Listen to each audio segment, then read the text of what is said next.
Saludos, hello. I'm Dr. Charity Reynolds, Medical Director here at Ojibwe Clinic on the Fond du Lac Reservation.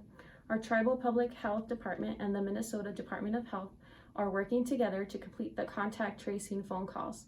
It is important to answer these phone calls so that we can work together to keep the community safe and provide your family with the resources you may need while in isolation or quarantine. The information you provide will remain anonymous. If you are like me, you may not like answering the phone to strangers, but these phone calls will have a local or city's number when they call. In order to stop the spread of COVID-19, we should work with the public health team. If you have any symptoms of COVID-19, you should get tested and stay at home until you receive the results.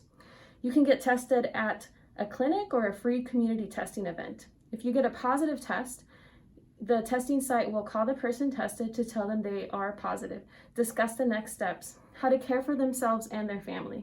We also tell them they will be contacted by a public health worker. The public health worker is trained to protect your health privacy. Public health workers will call the person to help figure out who they have been in close contact with 2 days before having symptoms, or if the person has no symptoms from the day the test was taken. This is called your infectious period.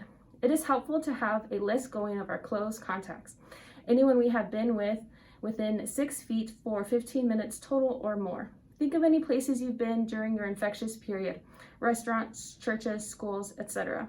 For me, I would look at my calendar, who I have worked with or seen in clinic, and after work, I would look at my pictures on my phone to see who I've been with because I love taking pictures of my baby when we are out somewhere.